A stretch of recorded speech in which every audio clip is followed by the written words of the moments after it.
He started in the cucumber song, and out of nowhere in the crowd, like there's like, 50 cucumbers being waved around in the air. Imagine you're allowed to crush the heart of another individual and you choose not to. That's how beautiful living vegan is. Yeah. That's how beautiful we can all live. I need to solve a problem. I'm going to pick this solution or that solution. Is anyone losing out when they don't need to? Yes, don't accept. No, accept. Right. So that's the thought pattern that's happened. So you're doing that every day, 3 times a day. Vegan123.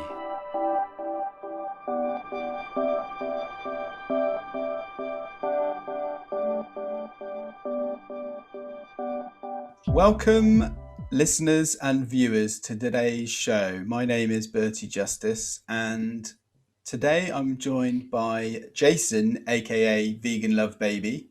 Jason is an activist, he's a volunteer, a vegan sanctuary board member, an entrepreneur. How's it going, Jason?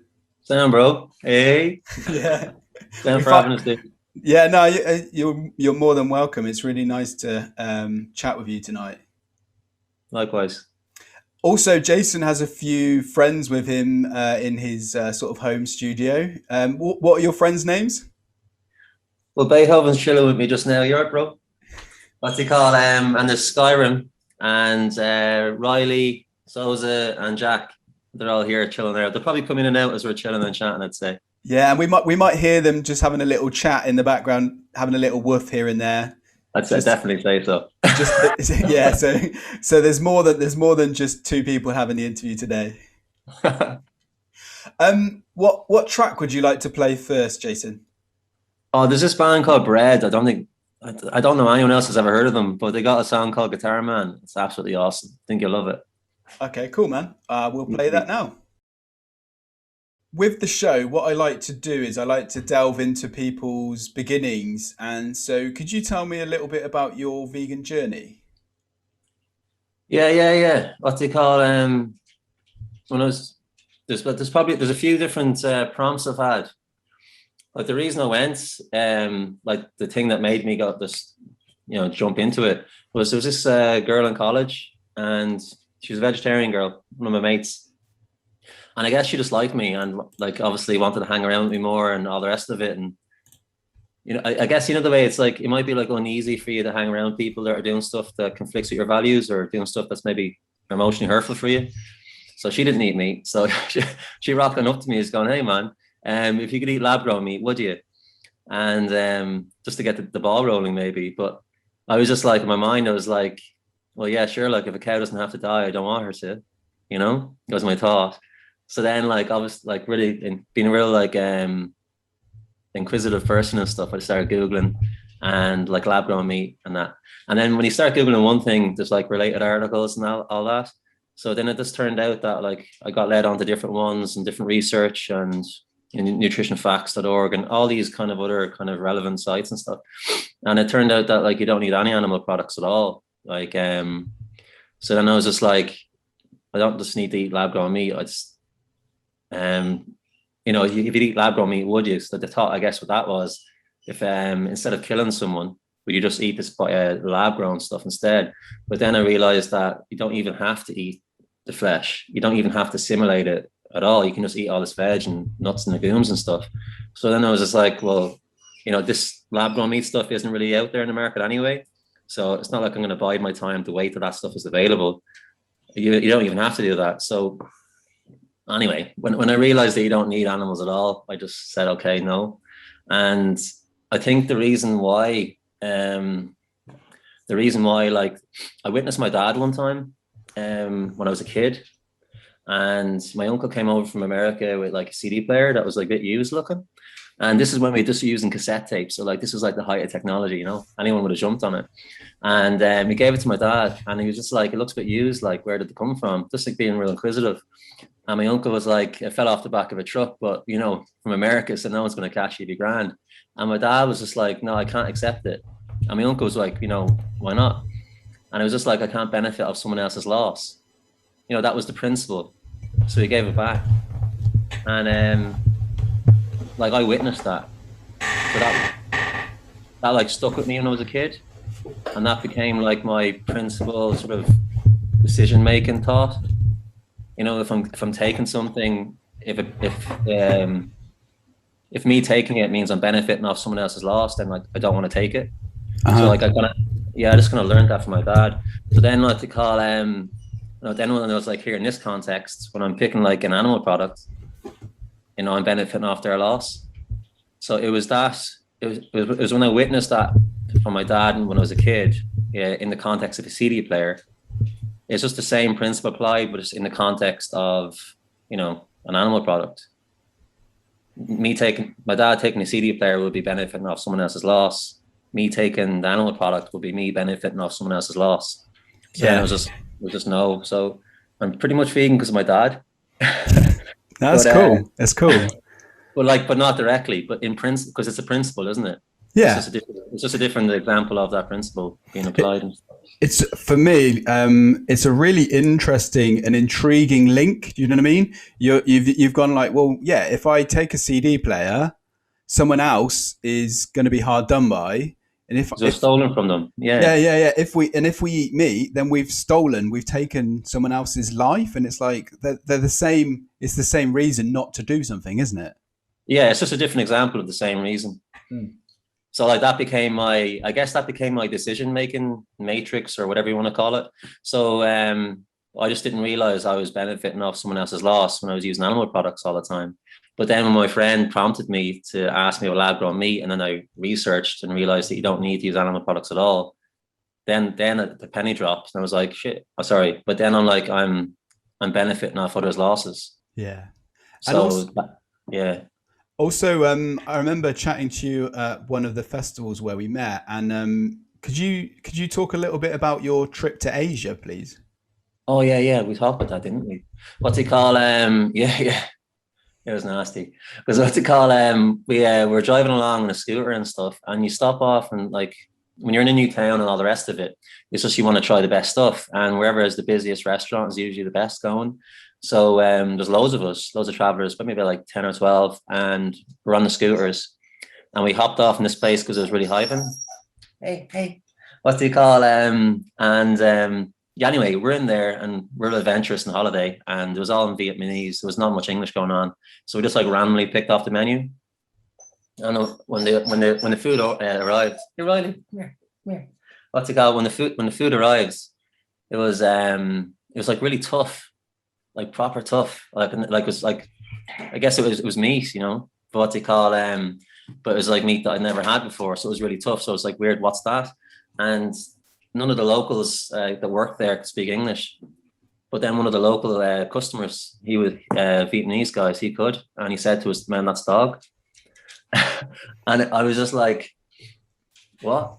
You know, because it was really tough. I just dropped it. Like there was about 12 of us, and half of them kept on going. Like they went like that. They registered it. They're like, "Okay, all right," and kept on. And the other half of them did that, and the other half of us just dropped it. And in my mind, I was just like, that's Delilah, you know. Samson, some of the dogs I had a connection with when I was a kid. And I guess what they call it kind of lifted the indifference veil between different animals. And the only difference between like cows and dogs was I just had an emotional connection with dogs. So then like I got so when I'm eating the dog, it's like I've got this. I know, like I got a connection with it. Like pretty much like if you have a personality, you're a person. You know, you're just like a person of a different animal type. Like I'm a person of the human animal type, and Delilah, she was a person of the dog animal type. So it was just like I'm now eating like effectively a person, because I associated dogs with having a personality, and you know you can have a relationship with them. And then what they call with cows, that connection was never there, so I just never looked at them as people. But yeah, but that obviously didn't stop me eating other animal types, because that just made me think about, you know, the emotional connection with animals and why it's messed up for why it was messed up. But like looking back, it's really easy for us to now look back and be like, well, all animals are the same. All animals have personalities, but it takes, as humans, it just takes us a bit of a time to sort of break the conditioning, and sort of the layers sort of gradually start to be revealed. Well, yeah, and I just never had the opportunity to develop a relationship with a cow or a sheep. I just never had a bond. We never hung out. We never like ran Yeah. around the river Yeah. together and stuff. So you just, and I guess as well, like when I was a kid and stuff, like your folks, they sort of like when you if they don't let those kind of thoughts root. If Oh, you okay. ask about anything about other animals and stuff, they just like move the thought on. So you don't the thought about other animals doesn't root in you. So you just Yeah, and they're affected by conditioning as well, and they're sort of passing on the conditioning to you. yeah, it's mad. It's like yeah, it's like there's certain animals that we were allowed to develop a relationship with, and some were not. Yeah. And and then what's he called? And I realized, like, why does it matter if you have a relationship with another animal or not? Why do you have to know them for it to be wrong to hurt them? You've hit the nail on the head. Yeah, that is it. That's the question that everyone needs to ask themselves if they're ever going to consider eating animal products. It's like, why should this happen? Yeah, like why do you need to know them to be wrong for you to do it to them? Yeah. And I think that's like one of the things I commonly write is like you don't need to know someone to love them. Yeah, we were talking about this the other day, weren't we? Yeah, like to have love for someone, like there's like a spectrum of love, but like why do you have to know them for to care about them? Yeah. Yeah, so I guess that thought triggered back then when I was in Vietnam, and then um The yeah, lab so the then lab grown meat was the sort of the final push. well then it made me realize that because then I guess I was thinking, well, like collateral damage, like I don't want the cow to die, but if she has to die, she has to because I have to get it, and I don't want to eat someone that I have an emotional connection with, so Yeah. I'm not going to eat a dog. And I haven't got an emotional connection with the cows and stuff, and your parents and all the rest don't sort of really let you develop that connection, maybe to protect yourself because they don't want you feeling bad about what you're doing.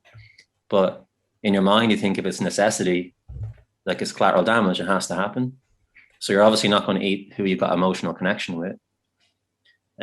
So they just don't let you develop those emotional connections with the cows and stuff. But what's it called? But then when you realize that you don't need to eat the cows at all, it's like it's a completely illogical argument. It's not an argument anymore.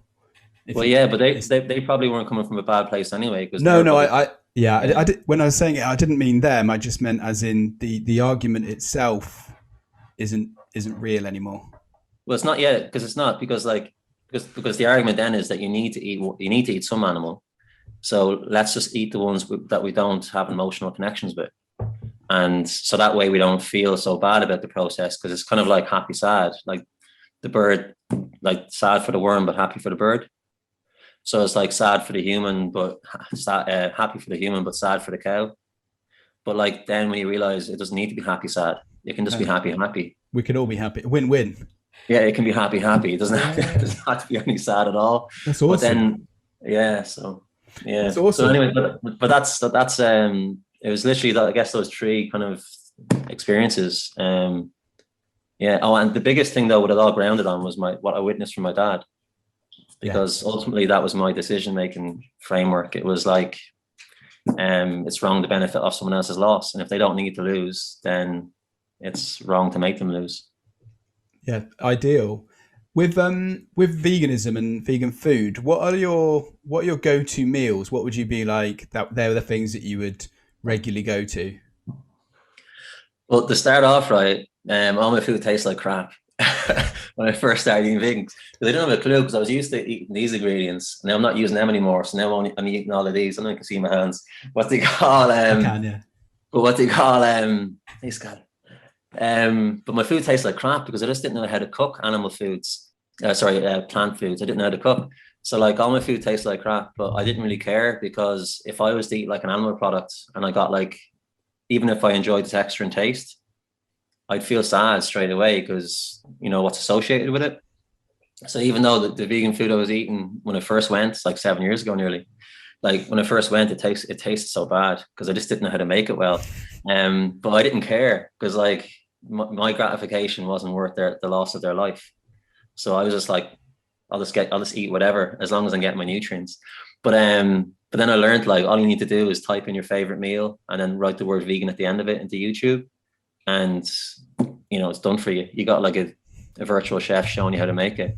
Ideal. Anyway, once I finally copped that 3 years later, an idiot. What they call then all my meals started being amazing because like I was just like getting recipes and following along. But like I usually just eat the dog's food, to be fair, because I feed them vegan too. Like I do buy like like Bonovo or some cold pressed raw vegan foods from websites like Zoo Plus and stuff. But what do you call but I make them like kale, lentils, potato, sweet potato, quinoa, trio, like flax, all sorts of stuff. I make a big pot of it. So like, and I make that for them like every 2 days. So like a big massive pot. So I pretty much take a scoop for myself and then show some coconut milk, some tinned tomatoes, some nuts, mushrooms, stuff like that in it with it. And just eat. That's good. I mean, why not? Why not? Like it saves time on cooking, and you've both got to eat. You've all got to eat, and it tastes great. It's so awesome. But that's another thing as well. I think when you're eating food, when you stop eating, because I eat whole food, so when you stop eating the processed stuff, your taste buds open more, so you actually are able to taste subtle things that you weren't able to taste before. Because with all the processed foods, it kind of puts like a layer over your taste buds. Yeah, all this there's like preservatives and added ingredients and the sort of the man-made products that allow it to stay on the shelf longer. Yeah, it numbs your taste buds down. So when you stop doing that, after a while, your body realizes it doesn't need to have this protective layer anymore or whatever. You taste stuff a lot more easily. So now even simple foods, I get a lot of flavors from them. But what do you call but my food tastes amazing anyway. But like even like spaghetti bolognese, shepherd's pies, stews, curries, make all that. And like snacks like fruit bowls, porridge bowls, like chia puddings, overnight oats. Like even this one here probably doesn't look too appetizing in the camera, but what do you call it's a fruit bowl, and I got like vanilla yogurt and almond butter and toasted nuts and all sorts of stuff. I pretty much pretty much eat all that kind of jazz. And there is like an Aldi's and stuff, because in Ireland, that's where I am, like there is like all that, like the vegan burgers and chicken burgers and all that stuff. And in all fairness, the texture and taste is pretty similar to the animal ones. So like I have them in the freezer too, but I usually only I usually really just get that for people that aren't vegans when they come over. Yeah. It's like like you're saying, it's the majority of what you eat is whole foods, and then you have occasionally some mock meats and some processed things. Yeah, because like the texture and the taste, like when we were at that festival in Bristol, like I don't know if you remember, but I don't think I could finish that vegan tofu fish burger. Oh yeah, we got into that really interesting discussion about the returning to the flavors. Yeah, the texture and taste, because what they got, like, was it tofu, or it was what's the other one? That's not tofu, but it's like marinate. It's fermented. It's tempeh. Tempeh. Was it a tofu or a tempeh? I forget which one. But they wrapped it in seaweed and then they beer battered it. It marinated in white wine, wrapped it in seaweed, and then they beer battered it. And then when you ate it, the texture, like, it's flaked. It was like fish. Yeah, it was so like it. I was just like, I felt uncomfortable because like I just because you associate it, like you're not eating the fish, but it feels like you're eating the fish. Yeah. So then you're just like, it's like you're triggering your mind to think that you are. So then like you're feeling bad because. You don't. Yeah. You know so much about the suffering that goes on that you don't really want to be reminded of the texture and in that moment. Yeah, I don't want to be reminded what's associated with that pain and torture they go through, and I guess the texture and taste of those foods. So that's why I don't really eat the mock stuff, just because of that. But I have it in the freezer for when folk come over, because they haven't thought about it like this. Yeah. And I didn't say at the beginning, but you're currently near Dublin, aren't you, in Ireland? Yeah, Wicklow. It's beautiful out here. Oh, nice. Is that the country? Is that the countryside? Yeah. Yeah. Like the River Liffey runs by the house. So like I meet with my neighbor. Actually, I'm in her house now because the internet in my house, fiber hasn't been connected to my house yet. But in about a month's time, it's going to be there. What do you call? So I'm over in her gaff. That's why there's loads of dogs. But like we meet up like nearly every day and we go running around the Liffey and then like jump into it after. Because, you know, you do like 6-7 laps of the field with the dogs twice a day maybe. And then you dive into the river after and it's just amazing. So they call Wicklow like the Garden of Ireland because it's just absolutely epic. As well. My friend Lisa that I go running with, she's eating all vegan stuff now too. She's doing like a happy pair course. They're like a group of vegans in Ireland that have like restaurants and stuff. And she's eating all vegan food. She's been doing that for ages now. Nice. Yeah, she kept it a secret for a while. Secret vegans. And she's even feeding her dogs vegan now too. Oh, great. Yeah, she's realized she's just waking up to it all. Yeah. So I think it's the same kind of thought. It's like probably feels uncomfortable if suffering's happening when it doesn't need to. And with Ireland, what is veganism like? Because I haven't been to Ireland since I've been vegan. So what's Dublin and what's Ireland like for veganism? Yeah, you know, like with the ism word at the end, that's like there's vegan like in the practical sense, and then there's like the ism. But like the ism is about like, you know, thinking other animals have basic rights. They're basic rights bearers. They're like equal. You know, so like in terms of the ism, it's like everywhere really. It's like the small percentage of people, because I guess like if you have the attitude, you know, if you have a personality, you're a person, you're just a person of a different animal type, and I'm a person of my animal type. So when you're thinking like that, you think they're basic rights bearers, but not many people look at other animals as people of their animal type, you know. So yeah, it's a small percentage of people, like everywhere. But in terms of like the actual like vegan practical sense, I think like Dublin has won the most vegan friendly city in the world in some publications. Wow. And I think it's like top 10 and some others, depending on the publication. So I think they mean like in terms of like, you know, ease of access and friendliness to different vegan products. It's pretty sound. But like so I think that's probably what they mean. But in the ism side, I guess like I try and break it down with people. Is that like what is this? If yeah, like because when you think of equality, right, what makes a life equal to another? And if you don't, if the physical and mental differences of another individual aren't taken into account in terms of how nice you are to them, you know, what's left? Because like the physical and mental differences of an individual, they determine what they're able to do. So the abilities of like whoever is based on what their mental and physical attributes are. What, you know, so if you're not taking their mental and physical differences into account, you're not taking their abilities into account. You're just moving all that to the side. Yeah. And when you do that, so when you don't take their mental and physical differences into account, all that's left is their existence, just them being there. So then it means like if you think like that, it means if you exist, you're equal. Yeah. It's breaking down like I see it as like I use the example that there's no meaningful difference between a dog and a pig as to why we should eat one and kill the other, you know what I mean? And similarly, there's no real meaningful difference between humans and animals.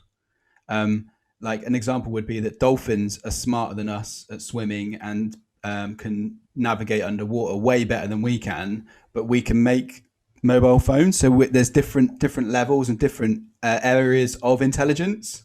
Yeah. But all of that should be put to one side, and the baseline is, can individuals suffer? Well, there's that, yeah, like, you know, but like even if I can't feel, even if I'm not aware I'm going to get, if you put a gun to the back of my head, I'm not aware I'm going to die. Yeah. I'm dead. It doesn't matter if I can feel it or not. It's just like, you know, if I don't want it to happen, then it's wrong for me. Yeah. But what do you call but it's mad because like related to the ism bit, it's like there's not enough people who think like this. And all we're really thinking about is that the mental and physical attributes or ability, whatever's going on mentally and physically that's different with different lives, different individuals, because they're all individuals. So it's like they're not taken into account when related to our correspondence or our interactions with them. They're not taken into account. All that's taken into account is their existence. Because like when people are racist to black folk, what's it called? It was their mental and physical, their perceived mental and physical differences. Oh, really? Yeah, yeah. That made them feel comfortable about discriminating against them. So it's that the logic, the principle, the train of thought is the same.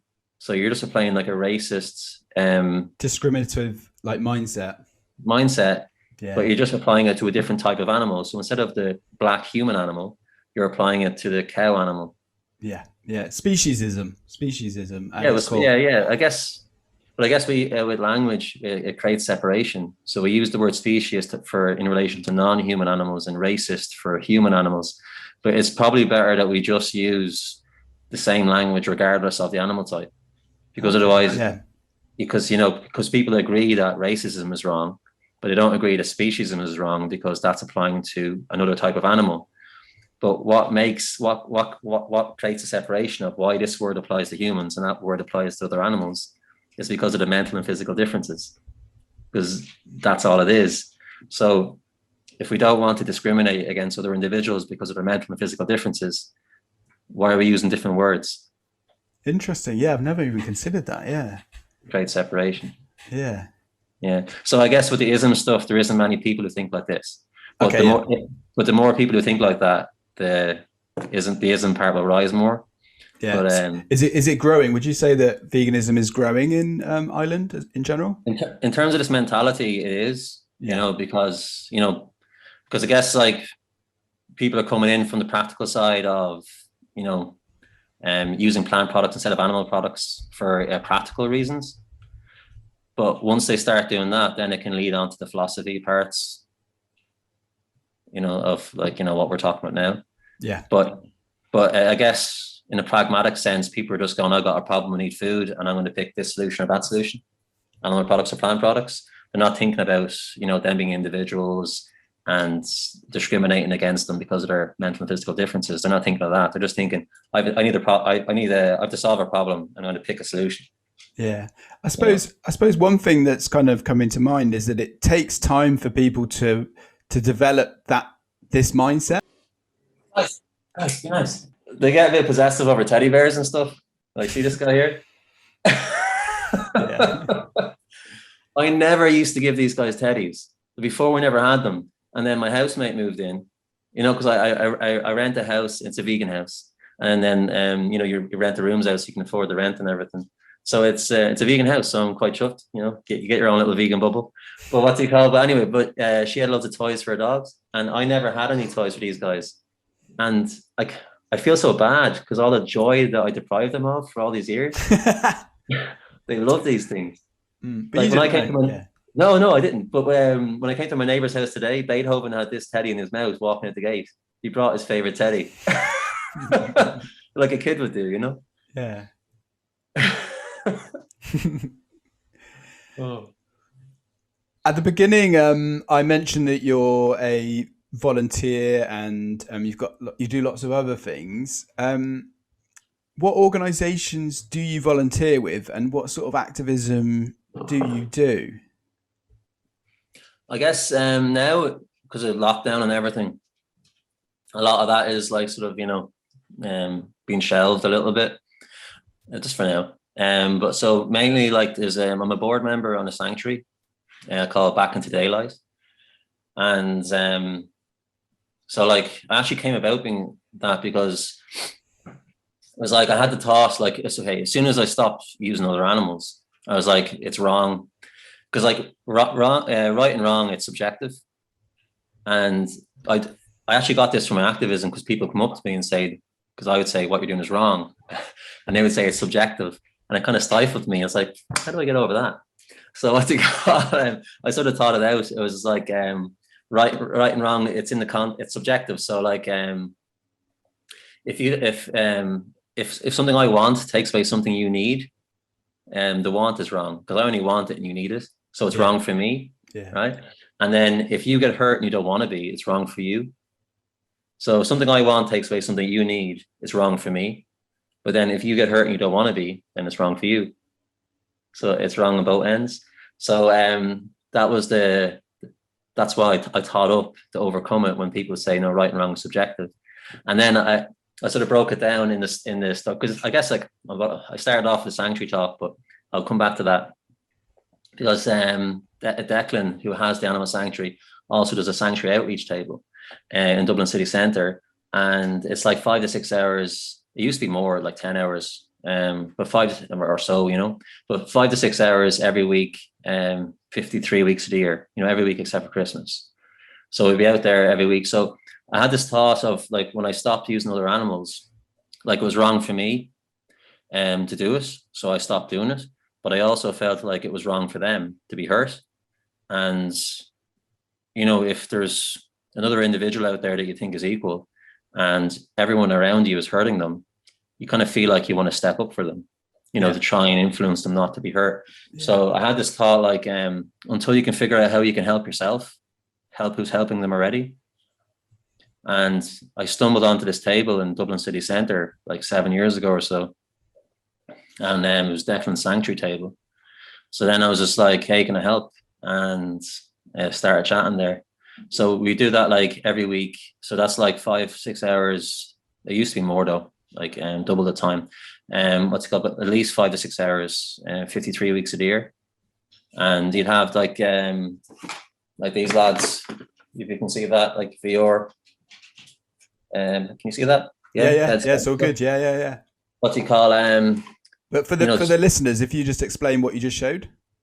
Oh, sorry. It's like a VR headset. So it's like a virtual reality. So there would be like a VR footage of a chicken slaughterhouse, cows, sheep, stuff like that.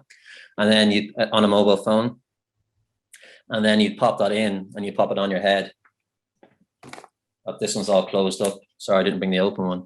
But what do you call but you pop it on. And then you're literally like, people use it for video games. I think everyone's familiar with what these things are. Yeah. But what do you call and then it's just like, so it's like you're there, you know, witnessing it. And then some of the footage, some of the blood will splash. So, you know, so like you feel like you're sort of there. Yeah. And it's probably one of the most effective ways because it's submersive. Yes, very, very immersive, isn't it? Oh, immersive, yeah, that's it. What do you call yeah. So we do that. We'd have TVs, posters, we'd have questionnaires. Like some of the chats sometimes they go on for an hour or more, sometimes 10 minutes, depends on the person. And yeah, we do that every week. But I think that's where a lot of my activism and a lot of the rationales and like the objections that people would give you. Yeah, a lot of the answers I developed was because I was doing that activism. Because, like, in all fairness, you're not going to think of something to be able to say to overcome an objection if you're not putting yourself out there to be able to receive the objection. Yeah. So I was out there so much that I just learned all the things on the fly of what to say. But I think the most powerful thing though was really the wants and needs. And a great analogy I had to work in, because you have to see, the thing is you have to make it contextually relevant to people, because if it's not contextually relevant to them, it goes over their head. So you have to get the principle and just apply it to something that they can relate to. So I would say to them, what is it? Like a granny, what they call. So like, I'd say to them, like, if you stole a granny's handbag, the granny would think you're a bad person, but she wouldn't think I'm a bad person, but she would think that you're a bad person. So like, to the granny, whoever steals her handbag, they're a bad person. And whoever cares about the granny, whoever stole her handbag, they think they're a bad person too. But now, like, you've stolen the handbag and you've gone back to your mate's house and you're emptying out all the, wallet and all the rest of the jewelry. They don't think you're a bad person. They're like, oh, what did you rob from your granny today? Because they're gaining from it. And yeah, they're happy because they're benefiting. They're getting some kind of gratification, enjoyment of some kind. So it's just like, replace the granny with a cow. You know? And her milk and her baby that's been taken for veal or to be put into beef or whatever. Yeah, like she thinks you're a bad person. Whoever cares about the cow thinks you're a bad person because you're hurting the cow. But like, so it was the same. Yeah, they're really good. They're really good connections that I've never even considered in it. And the reality, like what you're saying, when you do chat to people on the street, you do have to think a little bit deeper. You do have to find a way of explaining that you hadn't before, and make it easy for people to connect with. And like get on their level. If they're young, resonate with them about whether it's TikTok or whatever. And if they're much older, remind them that, you know, change does happen, and it's kind of meeting people where they're at. Yeah, but as well, like you're having a conversation with someone. So like when you're there with someone, like if they're not receptive to what I have to say, and I'm not saying a way that's acceptable for them, you know, not off-putting, or because you have to be respectful in your conversation. It makes you develop a connection with them because you're physically there with them. You have the eye contact and you're actually talking back and forth. So you're more honest and meaningful with each other. So you develop all these, but if you're doing it behind a screen or tapping a keyboard or whatever, people can put up fronts. Yeah. And you sometimes like they put barriers and you're not actually connecting. You're just talking at each other, you're not with each other. Yeah. But if you're there in person with someone and you're not talking with them, you're talking at them, like you won't be talking to each other for long.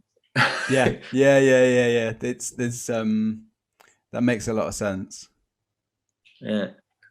But what's it called? So the activism is mainly that, and I go around the streets chalking.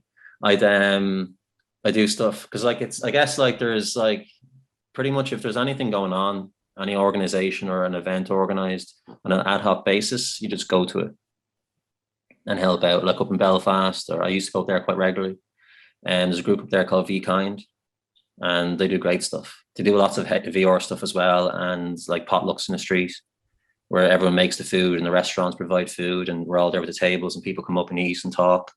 There's lots of great stuff up there with Vegan123, and some other great activists as well that do stuff like was it Down with Dairy. There's a few different kind of campaigns and stuff, and you just, if there's something on somewhere else and you're not doing something specific with that day yourself that's more important, then you just go and help. Awesome. Could you explain to the listeners and the viewers what chalking is? Oh yeah. It's just, see, chalking's not illegal because it's just dust. Yeah. So it's technically not graffiti. What they call it, if they arrest me, they have to arrest all the kids. What they call so you just get different color chalk and then you write a message or draw a picture somewhere visible, which is fantastic. So I would go into Dublin city centre, and on the Connaught Bridge, there's these sort of square bits in between the bridge and all over the city really. I just think of like a thought prompting statement or question, because that's the thing as well, like you can't just a lot of people talk at each other, you know, or they make a statement or like a slur, but people see that and they go like, someone's slurring me, so then I won't digest it. So it's more like a thought, like I'd write like nice stuff, like you know, like the Beatles or John Lennon with the song Imagine. So I love that song. So then I was just like imagine, you know, ... like imagine you're allowed to crush the heart of another individual and you choose not to. That's how beautiful living vegan is. Yeah. That's how beautiful we can all live. You know, so I think up different phrases and sentences like that, and then I chalk them all around the city. It's like because the reality is that we see chalking, we see graffiti, and we read it, whatever the slogan is, but you're giving people a prompt, you're giving them a little nudge in the right direction, and just being like, well, you could do this. You know what I mean? It's like, it's helping people realize what they can do. Yeah. And it's just something thought provoking, either a question or thought or prompting statement. And like even Martin Luther King, you know, he go like, I have a dream of white and black folk chilling together, you know, and then this is the way that we do it. So like, you know, just imagine you're allowed to crush someone else's heart and then you choose not to. So it's like you're helping them visualize a reality. Yeah. And then letting them know what mechanism helps them live that reality. It's like, yeah. But there'll be other things I'd write as well, but that's my favorite because I just love it. That's good. No, that is good. It's really, really good. I personally haven't done that much chalking. Earlier on, you showed us, and for the listeners, Jason showed us a VR headset that he uses with his outreach. And with that outreach, you have conversations with the public and you sort of talk about lots of objections and lots of different topics. And as you said, some of them go on for a long time. Could you talk a little bit about some of those conversations now? Yeah, it's kind of hard to like remember all of the it's so organic. Yeah. But I guess like with the VR headsets, it's the similar kind of like just thought prompting questions. Like after they've taken it off, go, what did you experience? And they tell you what they've experienced. It goes, how did it make you feel? You know, so it's really keeping the focus on their feeling. You know, so I guess it's like some logical thought process that they've sort of discovered. So say I'd ask what that is, and then I get them to attach an emotional connection to it. Because, you know, yeah, so it'd be stuff like that, like how does it make you feel? What did you experience? And what does that make you want to do? If you're eating an animal product now, again, after that, what would you feel like? As a result of that, what would you feel like? Would you feel like it's right? So in a way, you're kind of really connecting people with the food that they're eating, because us as humans, we're so disconnected, and you guys volunteering on the street, you're like allowing people to make that connection. Yeah, and it's associating with the impact, really. You know, like who's impacted, and are they a who? You know, before they look at them as a what. Mm. You know, like a what is a cardboard box. You know, an object. Yeah. They're a who, and it's just allowing them to acknowledge themselves that they are a who. And then, like when you do something, who's impacted? How are they impacted? How does it make you feel that you've played a role in them being impacted like that?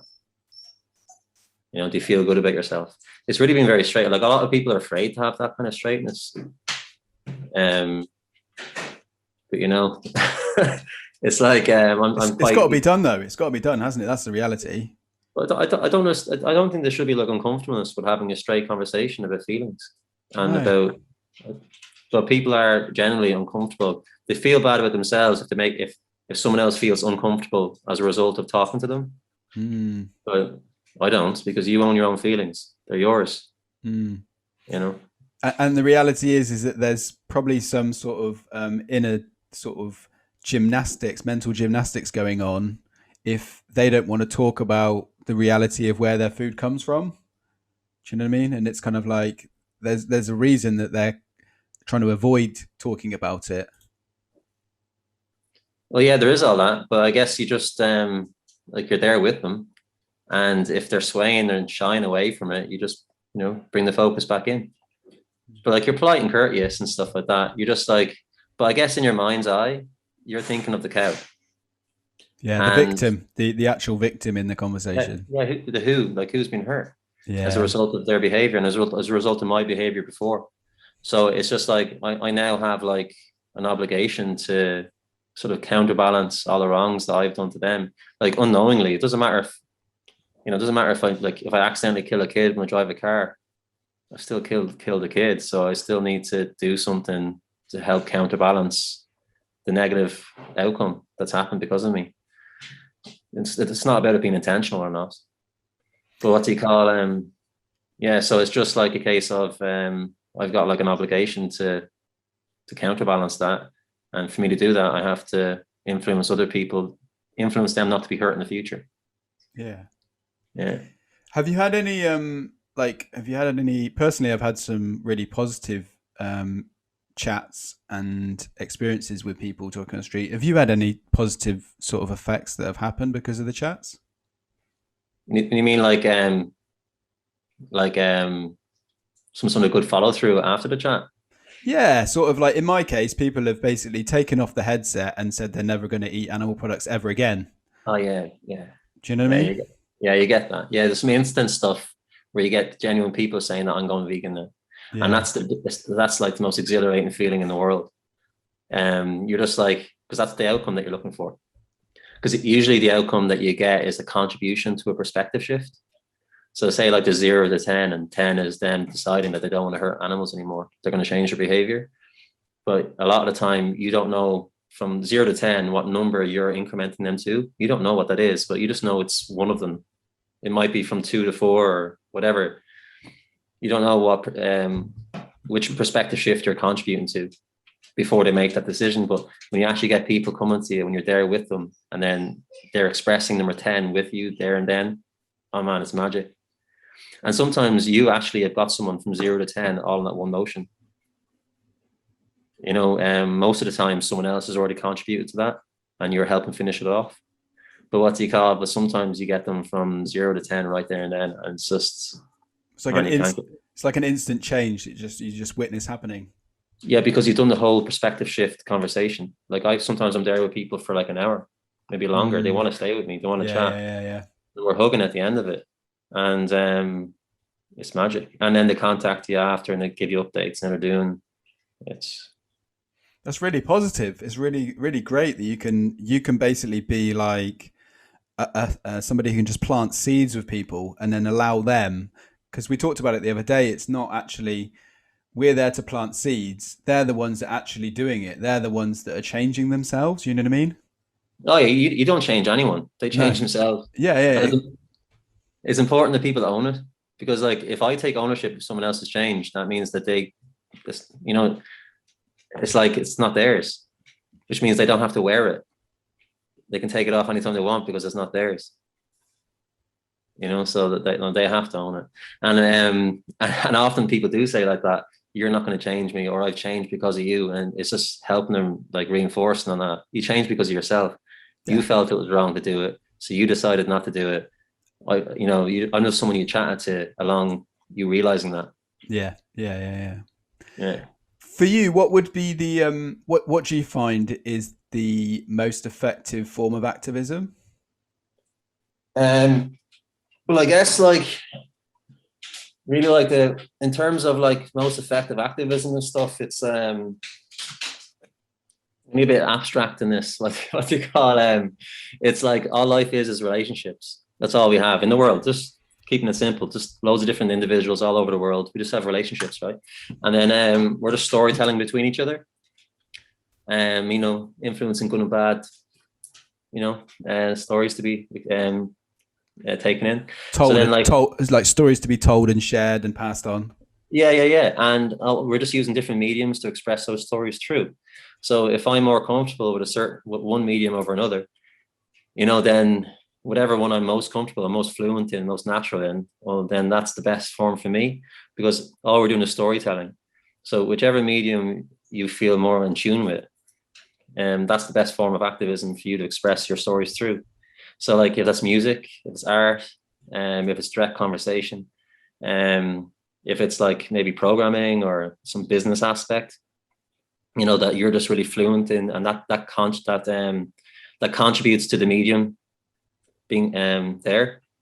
You know, like if you're a guitar maker and, you know, the guitar has to be made for the story to be told through the guitar. And if your contribution to that medium being used is, you know, building a component of it or whatever it is, well, that's where you give yourself to, because if you don't, that medium can't be there to be used. You know, so it can either be using the medium or creating it, but whichever way it is, that's your most effective, because you're contributing to that medium to be there for the story to be told. Yeah. And I guess for me, like my mom did Avon when I was a kid. She was an area manager, and she used to she knocked the embarrassment out of me straight away when I was a kid, because I was really pale. So she used to bring me in for like the little makeup parties, and she'd put the makeup across my forehead, across my arms, all the rest of it, you know, to show the girls. So embarrassment got taken out of me like at a really young age. And I used to go put the catalogs indoors for her and knock on the doors and go, hey, here you go. So I got really used to just talking to people. And then my job after university was direct sales. It's like selling gas, electricity, things like that, door to door. And I just got really excellent at it. So like, because I don't have any discomforts engaging with someone, so that the most natural medium is just direct communication. Yeah. You know, and most effective is like a straight line, you know. Yeah. So what do you call, rather than these, you know, curves and stuff. So for me personally, it's the medium of this direct speech. Because I don't have any discomforts about sharing feelings or being honest or being like direct in communication with people. But like if you had discomforts with that, then that medium will be less effective for you than another. But I guess, sorry. I was just going to say, I really like the way you think, the way you're kind of like getting people to whatever they're good at, whatever they enjoy, use that, and then they become a part of the big chain. They could become one cog in the big machine, as you say. If it's the person who makes the guitar, they then help the person who plays the guitar, and then the people can listen. And similarly, you have had such experience in one-on-one speaking, and it sounds like you enjoy that process as well. It's kind of like that's you finding your what you're good at. Yeah, and as well, it's like it's finding like what aspects of the medium or the engagement process that are fun for you, right? So for me, like I love helping people smile. I love helping people getting better off than they were before. Yeah. So like you just identify the things that give you a buzz, that stimulate you, and then the activities, the different types of activities you can do. What activities are those in? And you'll have a good time. You'll have a good time doing it. And as well, it's like the joy hurt thing. Like you help your hurt through your joy. How do you mean? I don't understand. Well, if what you're doing isn't joyful for you, you're not going to be able to help what's hurtful for you because you're not enjoying the process. It's probably going to be worse on you, not sustainable, pull you down in other aspects of your life because you're not enjoying the process.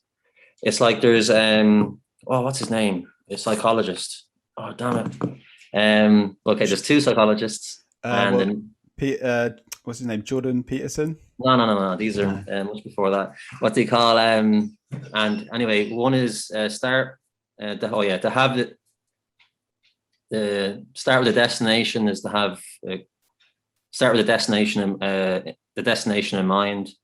What's his name? Oh man, it's terrible. It's awful because I'm actually doing like a training program so I can become a trainer to teach. But anyway, there's two ones. One is talking about the destination, Covey. Yeah, his name is Stephen Covey, and that's the guy about the destination. So to start with the destination in mind is to have a clear like a path. Yeah. So you have your destination in mind. So your destination in mind is helping who's hurt. And then but like your direct is another guy who's a famous psychologist. It'll probably come to you later in the show. Don't worry about it. Oh, totally. But he was thanks, man. But what he was going on about was about your direction is what's most important. Because the direction you take has to be to get to the destination has to be enjoyable for you. If it's all lumpy and bumpy and everything, you probably won't get to the destination. You might give up almost. Yeah. You're more likely to give up. Yeah. So yeah, it's like your direction is really important. So it has to, like, in your direction is your joy, and your destination is your hurt. So you help your hurt through your joy. It's so again, it's you keep pulling out these win-win situations. It's like, okay, so how can I, as an example, how can I help more animals, and at the same time I'll do something that I enjoy, as you say, get a buzz and like feel positive about. It's like it's combining those two goals in one. Win-win. And everyone in the world, like the world is falling apart because of this.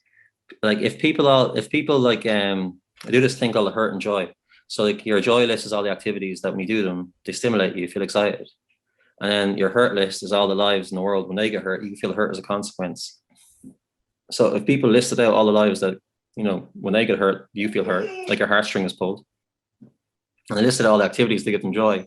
And you can figure out how that for your paid life, your working life, how whatever you do involves the activities that give you joy. And when you do them, it helps the lives that give you hurt. Well, then you're living a purpose-driven life. Yeah. And like, you wouldn't have all these other problems because you feel so empowered. It's a problem everyone has. So like for ourselves, like in the vegan community, it's like I'd like to help people realize what activities give them joy and figure out how they can make a mechanism out of that, like what jobs are involving those things, or what business could be made, or whatever it might be. And when you're doing that, how can that be applied to the animals? But in the same respect, this principle applies to anyone. I think everyone in the world should identify who they want to help and what they love doing and how they can do that to help them and get paid for it. And I think if you're not, I think that's the purpose of life. Like that's your mission in life. Great, man. Great. Awesome. At the beginning, I introduced you as a sanctuary, an animal sanctuary board member, and you talked a little bit about Back into Daylight. Could you sort of talk a little bit more about the sanctuary and the things that they do and all the good stuff? I totally sidestepped them before because I meant to go on to them. What they call because Declan and Sharon, like they do like 99% of the day-to-day care. And they have like farmed animals and rescued animals from all sorts of situations, like over 400. Wow. Yeah, and it's all like he's blue vegan, man. He's just like he's been there. Like I think he was, I don't know how old he was, 7 when he went vegetarian, and his family are farmers. And then like he just went his own way because he knew in his heart it was wrong. But then like he had these resources, and he was like, well, I want to help them, so you have to use the resources you have to do it. And he just had the land and all the rest, so he turned it into a sanctuary. And because I was doing the activism at his table, I got to know him for all these years. And then because of that, when he was turning his sanctuary into a charity, that I was an obvious person to be put on his board list with him and with a few others. So now what we're doing is we're working on how we can raise the profile of the sanctuary, help it be self-sustainable. Because right now, like a lot of sanctuaries, it's not. So like personally, it's quite tough. It's quite a tough sort of a time for sanctuaries.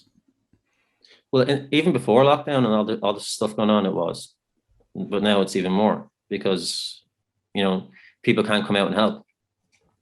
Yeah. In that sense, but then also people are financially affected, so they haven't got maybe the access they would have had before to be able to give. So like all these like the other animals, right? They're people, right? People of their animal type, like we are of ours. Individuals, so, yeah. Yeah. In his sanctuary, there's 400 people that need feed. yeah. Every day. Every day. And their houses need to be cleaned out every day. And they need a scratch on the head, and they need a rub on the back every now and then. They need affection and love and all the rest of it. And it's funny, like someone will come into the house, like the roosters and the dogs and all the rest of them, the pigs, and they're all in there together and they're all in harmony. There's no like aggressiveness between each other. Because I think it's like any animal, like we're all born like just wanting to love everyone else around us, and it's just like we're trained to be nice or naughty or nice. So like all the dogs there are nice. They don't like go after the chickens, try and kill them or any of that kind of stuff, because they've realized that like they're their friends and they just chill together. Friends, not food. Yeah. and the sanctuary is awesome, bro. I have to call so like all the different board members were all ideating the different projects that we could work on.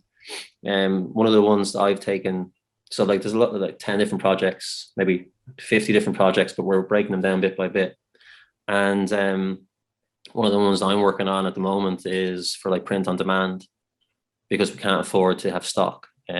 So we're looking at different print on demand options. And actually in the UK is where some of the companies are, and there's some vegan guys I'm talking to, has his own vegan sort of printing company. Yeah. So that's pretty awesome. I think he's pretty psyched that he might be able to help us. We're not exactly sure what will work yet, but I'm having the conversations anyway. So it's just so people then can buy some things like that to help support the sanctuary. Yeah. And then when they're walking around, they're promoting awareness of the sanctuary, that kind of stuff too. So yeah, I'm pretty chuffed. I'm able to help. And is it close by to you? It's in Meath. It's not close to me. Like driving maybe an hour, 20 minutes. That's not too bad. That's not too bad. No, if you're in Dublin, like it'd be like maybe like a 50 minute maybe. Because like the motorways and all the rest make it quite easy. But yeah, I've been there loads of times. Yeah, slept over a few times, because then you're in there in the morning, then you're helping out. Yeah, full days and sort of mucking in and just like helping out wherever. Yeah, and Declan's amazing. He's just he's a character, man. He's just so unique. Like he has this old boombox and he's got this music from the 90s, and 6 a.m, the whole house is like boom, boom. And you're there like, because like it's like wake up, shake up, and then it's great. Well, on that note of music, what track do you feel like playing next? What's it called? Let's see, because I have them written down.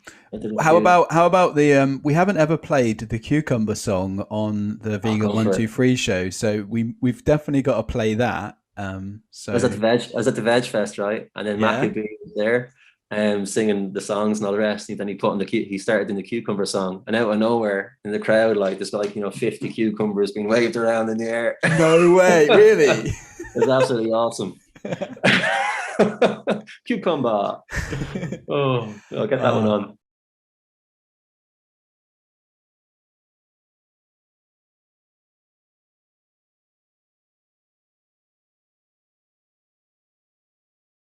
So we just played the cucumber song, and Awesome, yeah. it brought back some like happy memories of Veg Fest. No, it Yeah, was yeah. vegan camp out, right? Yeah, And that was actually the last time we met as well, wasn't it? yeah, totally. This is awesome. Absolutely awesome. A load of people together and everyone's camping out, having barbecues, all the rest. And no one's eating who I love. Do you remember? Do you remember how many food stalls they had? It was just like you literally like we were spoiled. So I there don't must, know. Well over 30 or whatever. I don't know how many there were. yeah. And you just a minute ago you were talking about Declan's perspective on outreach, and could you just sort of talk a little bit more about that? Well, like encouraging people to go vegan. It's Yeah, just like everything's encouragement. It's just like, it's like yeah, it's just like helping them you know, along. yeah, you're helping them along because like you want to live in a world where no one hurts anyone else or no one benefits off anyone else's loss. So we'll just encourage you to be able to get there too. Help you realize how you can do that. Pretty With simple. yeah, very simple. Encourage people to not hurt others and not eat others. Yeah. This is quite a deep question, but for you, what would a vegan world look like in the future? Well, like when I was chatting about equality and not benefiting off anyone else's loss. Well, that's all vegan is. It's like not discriminating against another individual because of their mental and physical differences, right? So if you're not discriminating against anyone, then you're not hurting anyone. So it just means like a whole world where there's no discrimination. Nice, and it's like universal, no discrimination. Well, yeah, because like as well, like the change of habit, it takes about 3 months. So your subconscious memory, right? So like if your path. So when something happens, most of my default behavior comes from my subconscious, not my conscious thoughts. It's just a pre-programmed path to follow. So when this happens, when this prompt or trigger happens, activate this. That's all that happens. So you got like effectively like a path in your subconscious, say, yeah. So when this happens, go to that path and walk on that path. So like it takes about 3 months or so of everyday encouraging it to happen, the path to be built every day for about 3 months. Like training, almost like mental training. Well, yeah. Like you're like when you're okay. So when you're picking a solution to solve a problem, you're asking yourself like, when I pick when I need to solve a problem, I'm going to pick this solution or that solution. Is anyone losing out when they don't need to? Yes. Don't accept. No, accept. Right. So that's the thought pattern that's happening. So you're doing that every day, 3 times a day. To eat about 3 times, maybe more if you have munchies. Yeah, for we're making those choices. That's a really good point. Making choices about not hurting others every time you eat a meal. It's like yeah. So if you do that every day, 3 times a day for 3 months, that has then developed your default path. So when you go to make a decision, so you're prompted. So you come across a problem where you have to make a decision. That then prompts you to go to your subconscious path.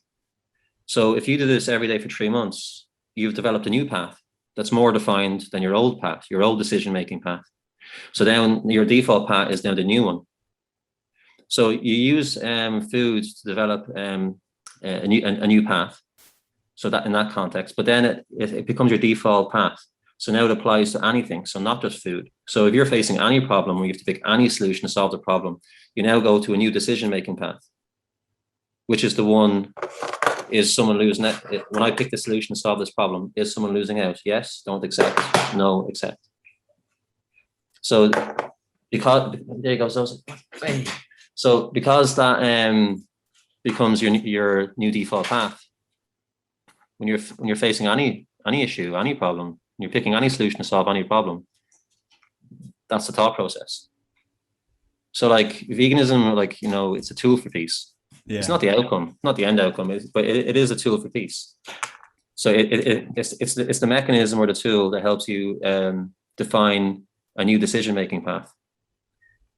And then the old one becomes less defined. And then the more you use this one becomes more crisp, more clear, more defined, and your old decision-making path becomes more rough and starts to fall apart. And after a while, there's only grass there. And there's no footpaths anymore, no footprints anymore. You're not using it. You're creating a healthy, compassionate habit. Well, yeah, you effectively, the habit of doing that is what you're doing is you're creating a new decision-making path.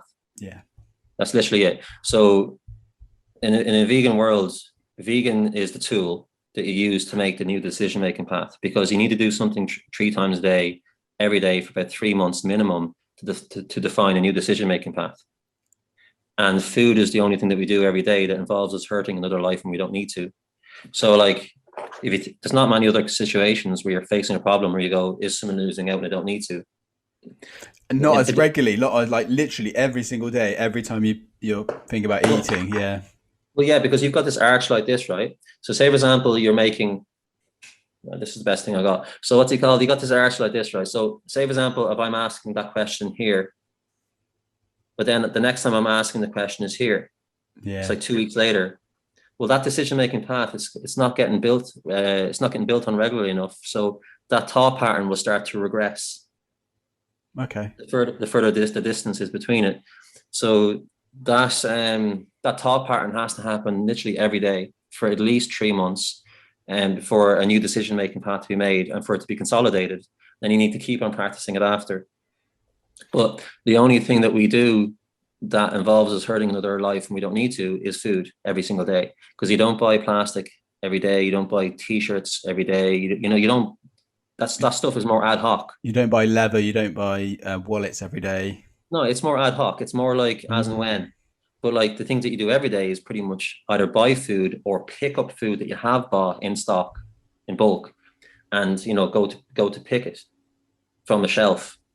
So it's just like it's what you do every single day. So literally, when they use, so veganism is a tool for peace. So you use that tool to create a new decision-making path. And then once you've made that new decision-making path, now it's there defined. So now when you're in any other context away from food, what you're doing is when you're picking a solution to solve a problem in that given context, it's going to that decision-making path. Yeah, I understand. Yeah. Yeah. It's like a more compassionate, more logical, more vegan outlook overall as well. Well, yeah, all vegan is being socially conscious. Like I remember I was in a self-employment program, and I said to them in one of the marketing discussions, because related to different environment, pestle, your different environmental factors, and they were saying that the world needs to be vegan by 2050 in order to sustain the human population growth. And some people in the back of the class were going, like, anything but that, like condom, like the Black Plague, anything but that. But then, like, I was in a cafe after, and the sun was coming in. There's a place called Third Space Cafe in Smithfield in Dublin, and I was in there, like, beautiful kind of French kind of water vessel with a little glass, the sun coming in, and I was just like, people want, in my mind I was like, so I was reflecting on it, like the randomness of what people were saying in the class, and I was just like going, like, people want to, when they're picking a solution to solve a problem, like they want to cause the least harm they can. So when I'm picking this, I want it to be the least negative as it can be on anyone else, and that's all vegan is. So like, people want to be socially conscious. When they pick a solution to solve a problem, they want it to be as considerate as possible in everyone else. So that's what socially conscious is being. So like, all vegan is being socially conscious. It's just picking the solution that causes the least negative impact onto everyone else. It sounds like a more peaceful world if everyone has that outlook and those actions. Yeah, because no one's discriminating against anyone else because of their mental and physical differences. And when Mm. they're picking a solution to solve a problem, they're thinking in their mind, the decision-making path is this the least negative solution I can pick? Because every solution causes some kind of harm. But it's like, is this the least negative? And if there's a solution that's more negative, am I being a good person if I pick it when I could pick one that's less negative? I'm not, I you get know. it. Yeah, yeah, I do. So then you have the world of peace and love. But that's it. That's good. That's good. No, that's really good. I like to bring a bit of humor, and I in my vegan world, every house would have a new tap. So you'd have a hot tap, a cold tap, and you'd have a hummus tap. Yeah, look, these are things that would probably come in because Yeah. hummus Because is if one of the everyone, things. if everyone's more vegan, everyone's more peaceful, everyone's making decisions that are going to cause the least amount of harm. At the same time, they're going to enjoy a hummus tap. You know what I mean? You're going to want some fantastic stuff on tap. So what do you got? So yeah, totally. Hummus, avocado. I make it most amazing. There's a restaurant called Cornucopia Dublin in Dublin. What do you call it? I have the cookbook. They made the first vegan cookbook. It was What the head chef there. recently was it? Or Yeah. Oh no, in the last 2 years. But the recent? vegan. Yeah, pretty. But the head chef there is vegan, and he's been on like the TV shows in Ireland, cooking and everything is great. But in the cookbook, it was like buffalo cauliflower wings. So yeah, so you make I did everything from scratch. You make and there's loads of like Zoom cooking things. Available Salad. for everyone to go and check out. Yeah. Yeah, yeah, like a vegan cook along and stuff like this. So you're there with someone like we are now, but like they'd be teaching you how to cook and everything.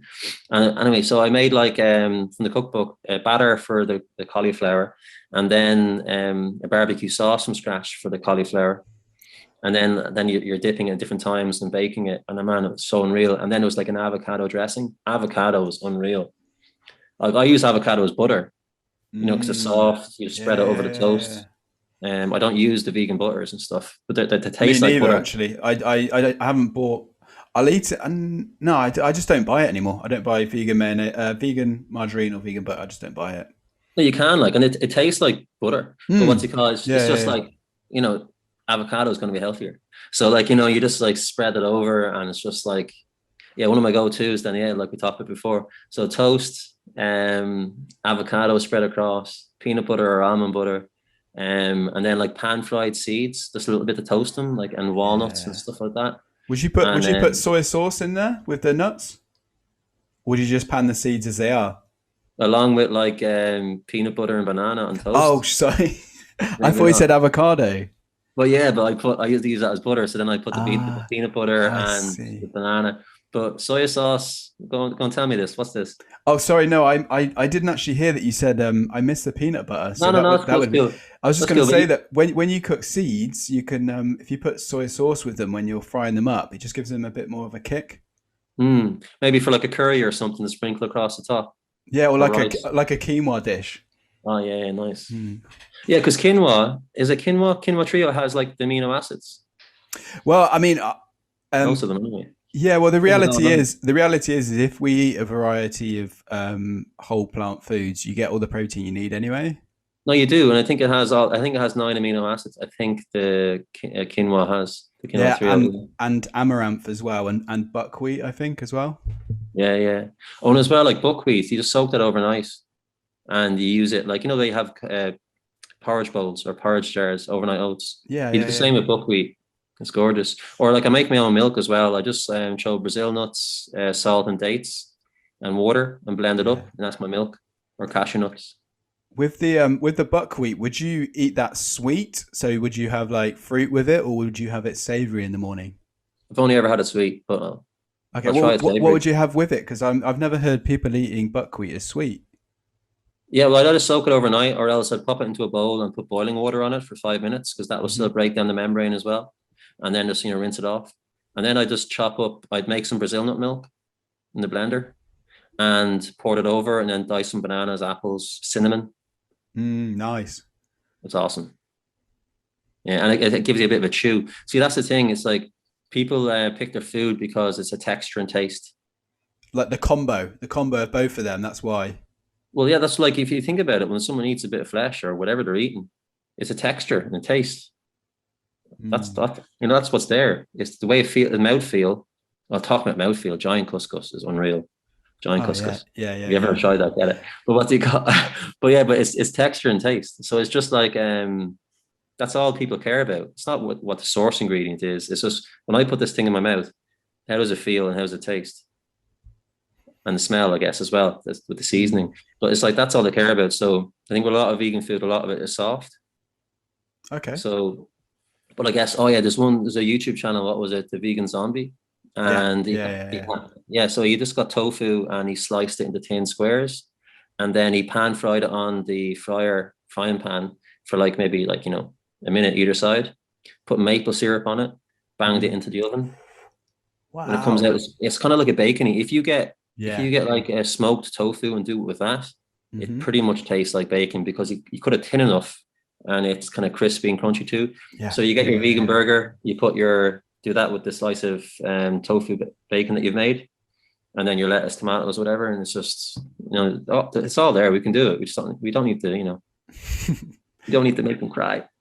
That's it. Well, you keep bringing it back to that great point. Is like who are we eating, and who is hurting because of our choices, and it's us as human beings connecting with that, looking at what's on our plates, looking at what's in the shops, and going, who did that come from? And if it didn't come from someone, then that's like a massive floodlight billboard saying, yeah, just go and eat that instead. And get a little bit deep here, man. What's it called? But what, yeah, it's ultimately we're discriminating against others because their mental and physical differences, right? Yeah. And it just prompted me to think though, and this is sad, right? And I know some people probably think I'm the analogy I'm using is inappropriate or whatever, but it's like if you think all life is equal, then like a human is we're animals too. We're just A I'm a human. person. Yeah. Yeah, human animal, dog animal, cow animal. They're all just animals. What's he called? Of our animal type, in people of our animal type. So it's like my reality is that like it's like like to make it contextually relevant. So it's like I'm a white person, and it's like if we're not using mental and physical differences to discriminate between different people, as well as people of our animal type. So effectively, mental and physical differences are taken aside; they're not there. All that's left is our existence. We exist. That means we're equal. That's all that comes into it. That's all I take into account for how considerate I am to another individual. So if mental and physical differences are taken out, I think the best example I can look at, if we agree on that premise for this point, it's like my life is pretty much like I'm a white person, and because I'm trying to make it relatable, because this is the most relatable I can make. It's like I'm a white person. I'm living in well before MLK times, and all the rest of it too, but well before that, plantation times, all the rest. And it's like I'm a white guy. I'm living in that time in America, and I got loads of black mates, and all my white mates are paying for them to be killed, and they're eating them, and they're joking about it, and all the rest. Like, yeah, mocking you. You're saying, no, let's not do this. Let's not discriminate. And you're just being like, this is really wrong. And then the complete opposite of what you're expecting to happen is people are A, doing it, and B, rubbing it in your face, quite literally, like mocking you because of your logical, ethical and way of being. yeah, and because you're not discriminating. And what do you call and then it's just like that's your reality. It's tough. Like that's a sad place to be in. Like you're living your life, and everyone that you love and people that you don't know as well, but you still have love for them because you don't need to know someone to love them. What's it called? But they're there having who you care about massacred. Yeah. And then rubbing it in your face because they're not seeing it through the same lens. Yeah, it's not. We can just take the piss out of vegans. We can just mock vegans. It's fine, but it's actually really it's not fine. No, Yeah. Oh, sorry, go on. I was just going to say the whole process isn't fine, and the mocking is just like another level of it being not okay. Yeah, and it's just like those white folk in America who thought that it was wrong for that to happen to the black folk. And they're like, hey man, you shouldn't be doing that to them. And then these other white folk going, na na na na na na na na, whatever. Like how did those white folk feel? Because I can't, I'm not the black person in this instance. Like the other type of animal is the black person in this analogy. Yeah. I'm the white person because the thing's not happening to me. I'm just hurt as a consequence of it happening to them. And so like the white people back then would have been hurt as a consequence of that happening to those black folk back then. So it's just like, so if you think about who you are now when you're eating animals and you're ridiculing other people who don't do that and who are trying to address it with you, you're then effectively akin to those white folk in that time in America who were taking it to piss out those other white people who thought it was wrong to hurt those black people. That's who you are in that analogy. Yeah, that's your role that you've decided that you can. The reality is, though, the good thing is that with every role that we play, we can choose to do something else. Do you know what I mean? Like if anyone who's listening is currently playing the role where they are not even considering who they're eating, like it's just a change of thought. It's a change of mindset to be like, I'm just going to think about what I'm eating. Yeah. And as well, if we draw focus as well, who are the different types of individuals in this equation?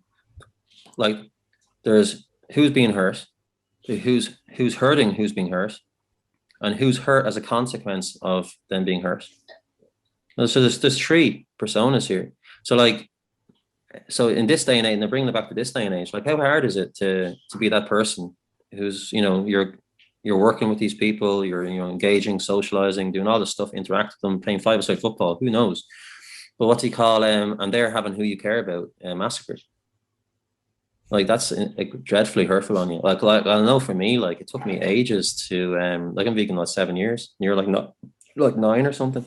Yeah. What do you call it's like it was devastating on me. Like I couldn't cope with that. Like I went through some severe hurt, like crying every day. Immensely hurt, like all the time. I didn't know how to cope, and you're feeling so much hurt that you just like you don't want to feel it anymore. And if you don't want to feel it anymore, like what does that entail? Making it so you can't feel it. Yeah, no, I do know exactly what you mean, and it's the harsh reality is that our friends and family, I always pictured them being the people that would get it the most. You know what I mean? They care about you. Well, and also because they know me the most, and I'm very vocal about the truth. You know what I mean? And also I'm closest to them, as in I'm thinking, well, I get it. I'm close to you. You should get it as well. But the reality is that life doesn't work like that. But what my sort of coping mechanism is that I play the long game with a lot of people, and the long game is people are going to get it and they're going to make a change when they choose to. It's not up to me. I wish I had the vegan like magic wand and everyone would just instantly change, but life doesn't work like that. So we have to play the long game with those that we know, well, with everyone really, and basically just support them when they start making these positive changes. I'm with you. And I think though as well, though, like your folks and all the rest of them though, they're just not relating. So they're not seeing that this like they're not they might be hearing it, but they might have listened, but they haven't heard. I don't know whatever way you said best. Like process it, yeah. Yeah. So then like you're going that, but like they're not seeing them as a human. But like it.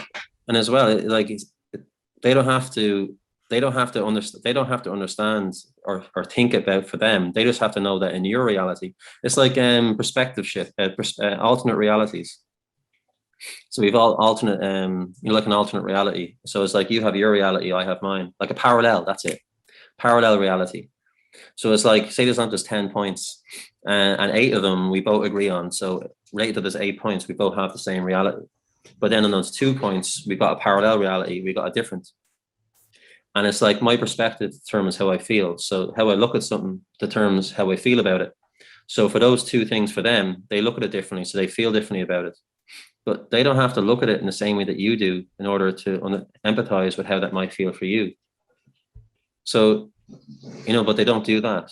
They don't empathize with your parallel reality related to those 2 points. So then they don't understand how hurtful or negatively impact how sensitive it is for you. So they don't know what's taboo for you. And they're not realizing this is taboo for you, and then realizing, okay, I don't think this, I don't believe it for myself, but this person thinks it, and this person believes it for themselves. So therefore, if these two things happen, that's really hurtful for that person. So when I'm around that person, I'm not going to do those two things, or I'm going to be sensitive in relation to conversation with those two things. So our folks and all the rest of the people we care about, they're just not thinking like that. Not yet, hopefully. Well, no, a lot of them aren't. But what do you call them? But I guess it's like it's kind of sad because, like, effectively you're like a secondary victim because you're hurt as a consequence of who you care about being hurt. Yeah.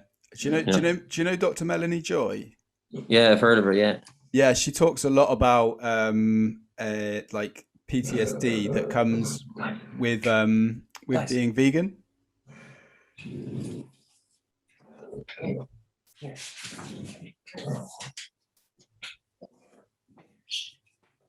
This is easiest. So Melanie Joy, I think it's called SPTSD, which means secondary PTSD. Okay.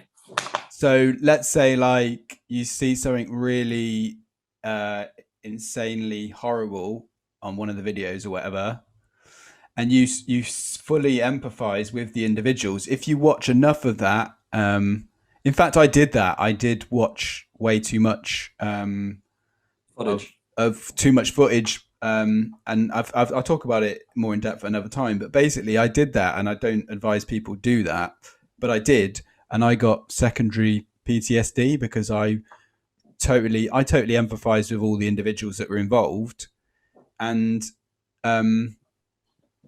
yeah, that's what happens. That's what can happen is you get like a knock on. And you're saying that the other people who we know aren't empathizing with that, or maybe even don't even know that it's a thing. Well, no, but they're just not relating to it. I didn't know there was a label for that. So I did the same, and it hurt me the same. And then because like I wanted to empathize with what they're going through in order for me to care enough. Because when I was doing something and picking an animal product, when I first taught this way, it's like an animation. If you watch an animation at the very end, they usually show the pre-production, so you can realize how much effort went into the final piece. So like I needed to watch all the footage, so I knew all the pre-production for the milk. So then when I picked up the milk, what I saw was the pre-production. Yeah, I see that now. I see that's what I see in supermarkets and milk cartons. I just see baby calves. Yeah, but you need to see that. You need to know that. But I suppose what I'm trying to warn people is that there's a limit. Saturate yourself. Yeah, saturate yourself. Saturate. What's that mean? You overdo it. You saturate. You're saturated. Like you run out and you haven't got your waterproof runners on, and your feet are saturated. They're soaked. It's just like you've been overcome with whatever you've exposed yourself to. So it's just like you can saturate yourself. So that's just not to go over the threshold. But you do have to, watch the pre-production in order to realize why it's wrong. Make the connection with the truth. Yeah, because if you don't watch the pre-production, the trauma that's related to the thing being the milk or whatever, then when you pick up the milk, you don't have a negative association. So you have to consolidate a negative association, but yeah, you saturate yourself and you get messed up.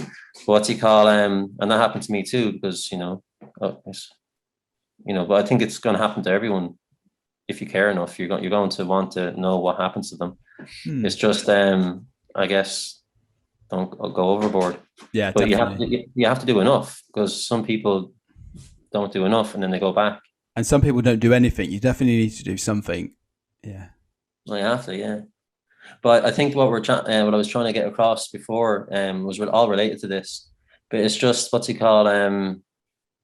I guess if we all were more comfortable sharing our feelings, which most people aren't, and with our family too, if we just tell each other what's taboo for us and what's not, and the stuff that is taboo for us, we allow the other person to realize why it's taboo, so they can take on that reality as being true. It's Yeah. not true for them, but it's true for who they care about. And if it's true for who they care about and it hurts them, once they are aware of why it hurts them, what triggers the hurt, then they can be sensitive and considerate around that. So like they're not going, when they're going shopping with you, they're not going to put the milk into the shopping trolley when they're with you. Yeah. Even if they don't believe that right now. Or they're not going to order the steak at the dinner table if you go to a restaurant or whatever. Yeah, because like if something conflicts with your values and you tell me what it is, I'm not going to do it in your company. Even if I don't agree with it. It's like kind of like blowing smoke in somebody's face. Yeah. Like if something's sensitive for you and I'm aware it's sensitive for you, I'm a bit of a jerk if I do it in your company. Yeah. You know? Yeah. But I can do it when I'm not around you. Yeah, it's not forever. It's just for that period. It's kind of, yeah, it's like smoking. If I don't like smoke being around people smoking, then if you do it around me when you've got the rest of the day to do it, then yeah. Yeah, you're not being sound. But then like and they don't realize why like it's wrong for you. It's not wrong for them yet because they haven't realized it. But So it sounds like we need to make people aware of what our limits are and what we're comfortable with and what we're not comfortable with, so that they can then be understanding and more understanding of how you are. yeah, and I like to phrase it as your to-do list. What's taboo for you and why is it taboo? Taboo. So, okay, interesting. yeah. Because what's taboo is just the stuff that hurts you that you don't like to do, and then why get understanding so that you can empathize and realize what it is, and you're only able to be considerate if you understand why, because then you give meaning to it, and then when you're with each other, you won't do that, and yeah, I guess our families and all the rest of it, and people that are close to us, we don't do that. That process doesn't happen. Mm. So it's basically give people a list, give them a taboo list, and make them aware. Yeah, and then you it's not just one way. You ask them what's taboo for them, because it has to be two-way. If you're just giving them a list of what's taboo for you, it's a two-way street. Life's a two-way street. Yeah. Cool, man. Well, we've talked about some epic things today. No, that's been great. And much appreciated of taking all the time out and going around to your friend's house to use their internet and just making it work. Hey, she was like, "Go on, get in, my guy." Oh no, she's great though. She's great, and I'm really lucky to have some good friends. Nah, that's good, man. That's good. Is there a track you'd like to finish the show with today? We've got a few that you sent me before. Could you run off the list of the ones we haven't played yet? So we haven't played Ode to My Family. We haven't played Where Is My Mind, and we haven't played The Rock yet. I think either the Ode or Where Is My Mind. The Where Is My Mind is a piano version. It's very beautiful, and the Ode one is the Cranberries do do do do do do do. So I guess the Where Is My Mind one is more like just drifting on clouds. It's quite nice. So okay. I'll let you pick. The other one's awesome as well. I'm gonna go with Ode to My Family, and then just we'll roll with that one. And awesome, bro. Yeah. Again, thanks for your time, Jason, and I'll catch you again. Oh, you too, bro. And actually, the Ode to the Family, it rolls in with the last bit we were chatting in quite well. Awesome. Yeah. Pretty much about that. I didn't ask you before, but is there any links to any of the stuff that you'd like to share, so people can find out more about the sanctuary and more stuff that you do with your So should I verbally say it? Or yeah. I'll give you a link as well. But the Back into Daylight is simply Back into Daylight, and it's that's it. So you type that into Facebook, Back into Daylight Animal Sanctuary, and you'll get us on that. And the rest, well, it's all organic. It's stuff I do. I haven't made an official brand for myself and what I do. I kind of should have done because I've been doing outreach for like nearly 7 years. All the recordings I would have had. It'll come though. It'll come. It'll come.